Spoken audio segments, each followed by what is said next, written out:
Good morning, everybody. I hope you can hear me. I'm making this from the back area. It's a beautiful day in the woods near Houston, Texas. And I was going to make a video this morning on my computer with my charts and everything. And Microsoft keeps throwing upgrades out, causing problems with my camera, microphone, all that stuff. I wish they quit that crap. This is ridiculous. Like on my laptop, every time I restart my laptop, Edge starts up with a bunch of crap on it. It's like I'm gonna have to go and delete it, block it, whatever. I can do that. Uh, anyway, update on Bitcoin is right around 43, almost breaching 44K. So we're getting there. If we get past 45,000, we're probably going to get up in the 50s, mid 50s, and we'll probably see a pullback, I'm sure, at some point here. There's a lot of issues that I need to cover, but I'm going to try to make this short until I get my computer back going. And, well, basically some news yesterday that came out was that Apple is now wants to scan all your phones for trafficking and whatever. Just another excuse. You think they're just looking for traffickers and things like that? No, they want to scan your phone to see who you are, what you believe, so they can control the narrative and keep it going. So, what are you going to do? I don't know. Get a smart burner phone, I guess. But anyway, you go back to the old adage. People say, well, I ain't got nothing to hide, so I don't care. Well, you should care, because they're targeting you with your data and your information, so they can not just market you, but control you. It's obvious. Anybody that knows, it's obvious. So anyway, Bitcoin is at 34,000. Weekends are usually notorious for not doing much of anything. But considering the run-up we've had, it could be, I think we're going to break 45,000 and probably go up to 50, to mid-50s. And then if we can do that come Monday when the regular market comes online, we should see a good pump. And then again, who knows? But I will, I have to defer again to Mr. Saylor. He was talking about how MicroStrategies implemented their Bitcoin purchases, putting it on their balance sheet, and very smart. If he would have went on and dumped, say, 400 billion, well, the first was 125 million, and then another, they went and borrowed 2.2 billion at 1.5% interest and bought another billion of Bitcoin, put it on their balance sheet. If he'd have gone to Coinbase or one of the exchanges and done all that at one time, it would have drove the price way up, too high, making the market too volatile. So what he does, he has a great team of people, and they are buying every minute, every hour, every day, in little increments. See, what this does is this makes the market less volatile, okay? That is why Bitcoin is stabilizing more than it ever has. So people like him coming in and buying in little increments over some, longer periods of time is exactly what you want. It's the model. He created the model. Everybody else needs to follow it. If some dumbass comes in there and dumps, 10,000 Bitcoin, 20,000 Bitcoin on the market, or sell, buys 20,000, you're going to have a price issue, a volatile issue. He knows how to manage that. People need to take note and learn from him. Don't be doing stupid shit, okay? And I had a thought yesterday, which was interesting to me. I hadn't heard it anywhere else. So I'm putting it out there. With this infrastructure paper, this 2,700 page infrastructure pile of paper they have up in Washington, D.C., a lot of it is about infrastructure, technology, stuff like that, but sprinkled in there is cryptocurrency regulation. Okay, and it's not, you can't regulate it to death. It's just like, go back to Reagan, you know, he was against regulation and he, you know, made it a free market. If they start doing that, it's real simple. The exchanges, people running these exchanges, they're just going to move to a country that's conducive to what they're doing. I mean, why wouldn't they? It's just like Apple going to China to make phones. That's what's going to happen. But here's the catch. They're so scared of it. They're so scared of Bitcoin. They're so scared of cryptocurrency because it's delaminating the dollar, real estate, the markets, gold, silver. It's totally dissolving, delaminating that as stores of value. So there you go. I agree. I've got gold, I've got silver, and I'm selling some of it because why would I keep it when it's no longer the stored value?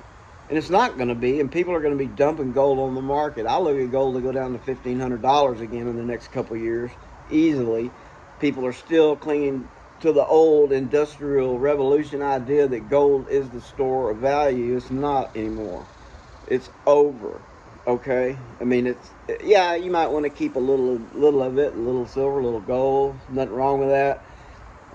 But, you know, you're not going to carry around 200 pounds of gold with you when you decide to bug out or wherever you go.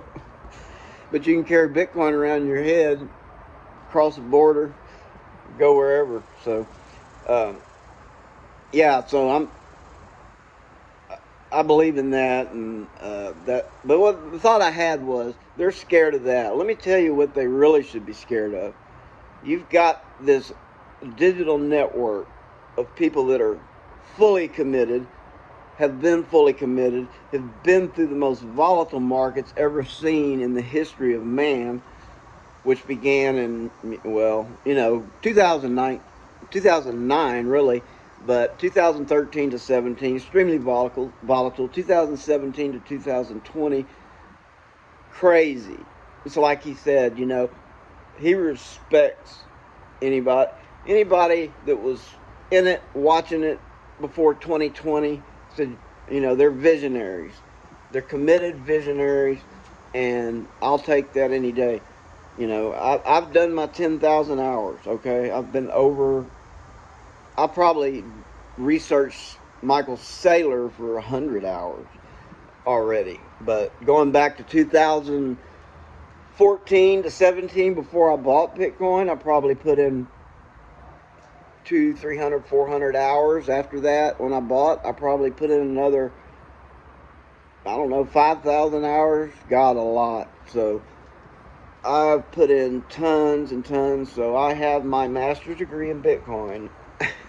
Not really, but I'm not a financial advisor or a, quote, expert in Bitcoin, but I understand it. I know it. I've rode the waves. I've been through the waves. I've been to started at $2,800 and rode it up to $20,000 and bought back in at, you know, $4,800 and sold again at whatever. But when I started doing these videos, Bitcoin was at $13,000. So we're at 44. So we're only up, what, 300% since I started doing this 7 months ago? Yeah. Wish I'd have held every Bitcoin I ever had, because I would be living on a ranch somewhere in the middle of Texas right now. But anyway, back to the idea. This is what they should be scared of. Bitcoin and crypto wallets from 2009 till 6 months ago created so many wallets, so many people buying and storing Bitcoin. Since 6 months ago, think about it. Since 6 months ago, the number from 2009 to 2021 basically has gone up, doubled. It's doubled. That's massive. So you're talking 12 years. So we've increased the interest of what we did 12 years into 6 months. And that's only increasing every day. So here's what they should be scared of. If they go with this infrastructure bill and they don't amend these stupid ideas that they're talking about, which I expect to happen, and even if it does happen, you really don't worry about it. If you're holding Bitcoin, you're safe. There's going to be exchanges all over the world. Yeah, it may be more difficult, but you're still going to be rich. So I wouldn't worry about it. What they need to worry about is if they do come in and try to hog tie Bitcoin or do whatever they can to destroy it, what's going to happen is come 2022 and 24, it's not going to be the Republicans and the Democrats and the liberals and the independents. It's going to be the Democrats, the Republicans, and the cryptos. Yeah, the cryptos. You know, say only 98%, 2% of people understand Bitcoin, the other 98% don't get it. And that may be true, but the fact of the matter is that more than 10% of the people in the United States, around the world is probably greater, understand Bitcoin, are interested in Bitcoin, they're part of the community of Bitcoin. So you got 10% of people out there. So I think that's pretty scary to think about Democrats, Republicans, and the Crips, or cryptos. I don't know what they would call it, but you could get a big... I got a ghost in here. My door just opened. My door just opened. Got a ghost. Good. It's a crypto ghost. But anyway, that's what they need to be scared about, because if they jack with this community that they can't infiltrate, they can't do anything about, unless they're going to shut down every computer and leave them off forever, then they've got an issue. And they don't want to go up against the most secure digital network in the world that's faster, harder, smarter, stronger than they will ever be or ever hope to be. All they can do is print more money. So anyway, that's kind of my idea. I haven't heard anybody even speak to that, but I know how many people are out there. I know how big the community is. Even was before Michael Saylor got involved. I know how big it was. With him leading the charge, it's just going to go nuts. I wouldn't be surprised to see $100,000 Bitcoin within the next 6 months. $75,000 to $100,000. Depending on the federal government and the bullshit they pull. But what it is they can slow it down. They can try hard as they can to slow it down, but they can't stop it. They know they can't stop it. They've got the best engineers, the best minds up there. Those people know this. They're not stupid. So, anyway, that's kind of my thoughts on it. And I'm going to try to get my computer back going again, which I'll cut out whatever I have to do with software, whatever. You know, I've been doing it 28 years. I know how to fix them. So I'll strip it down to bare bones if I have to use it with all this crap that they throw on these things these days. So anyway, I'll see you later. It's almost game time. Go Colts 45s, Astros. Taking it back, bringing it home. I'll see y'all later.